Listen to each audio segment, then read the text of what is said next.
Hello and welcome to Intimate Lens. This is Dr. Katz, and today's focus is on stress and sexual arousal. Is there a correlation? Let's check it out.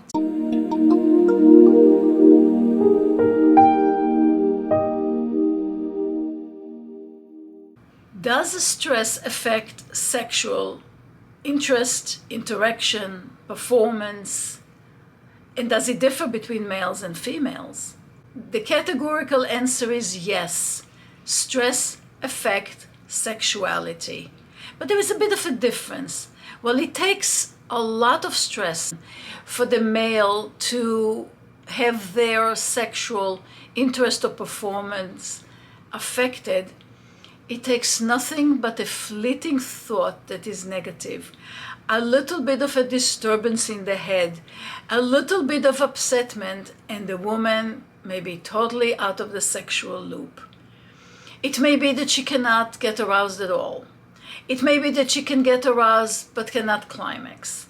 It could be that she does not even want to start. It may be that she experiences diminished lubrication. It may be that intercourse will be painful, which is the condition called dyspareunia. It may be that her vagina will totally close down and say, don't bother me, don't come in, I'm not interested. Some women will be so shut down, even if they do not know that it is really stress and they do not know to call it a shutdown, but some may be so affected that they'll be shut down for years. Women can go years without sexual intimacy. They may think about wanting it, but they will never cross the line into actually doing it. A female could exist with a sexual shutdown for many, many years. And then, when you try to work with them and revive that, it is a very deep, long journey into what stopped you in the first place and what patterns of shutdown have you developed over the years that now you have to undo. And do you really want to undo that? Or maybe you've settled into some sort of an existence in an asexual sense. Affection is enough for you, it fulfills all your needs, so you think, and there is no need to go into sexual anything. Of course, pressure by the partner, pressure by society, religious codes, the media, they may tickle the woman's curiosity, but not necessarily will they actually lead her to intervention or to even to self-examination. And it is still such a bizarre thought that many don't really believe in, that just what happens between the ears could totally shut down female sexual interest. But let's remember, as we alluded to in many of our other videos here, the brain is the female's largest and main sexual organ. This is where it all happens or dies. The clitoris is the physical organ of arousal, but it all stems from the head. And as we said when we started this video, a fleeting thought in the head, a worry, a concern, anything small, the baby is going to cry in 5 minutes, I'm really concerned about my makeup, what if he doesn't like me, what if he thinks I'm too fat, what if, all these stress questions, and poof, it's not going to happen. And it's not going to happen because in order to get sexually aroused, which is a function of the parasympathetic nervous system in the body, the one that also is responsible for eating and sleeping and resting, you have to not have the opposite system, the sympathetic nervous system, active.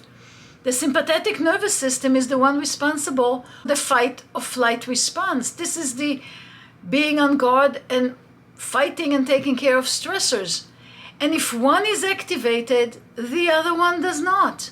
So how could you be nervous by one sympathetic nervous system and aroused by the opposing parasympathetic nervous system? They don't work together. It's like a seesaw, one up, one down, one down, one up.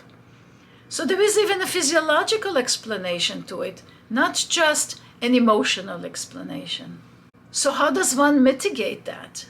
What does a woman do in order to say, aha, Maybe nothing is wrong with me physically.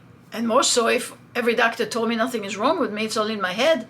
So what is in my head? Maybe I should pay attention to that. Maybe I should really give respect to my brain being the main and largest sexual organ in the body and check out, is my mind preoccupied with other things while I engage sexually? Do I have worries, concerns? Am I being pushed into acting? What is going on in my head?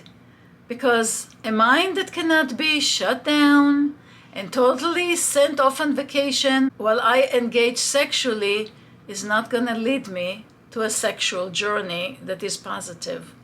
So either you're stressed or you are sexually available. Take a look at yourself. Seek services if you need help in assessing what's what. Face the truth. Many don't like to face the truth that they are stressed people. But if they are, let's take care of it and let's move on with life in a balanced way. The key to your balanced life, to your fulfilled life, is in your hands.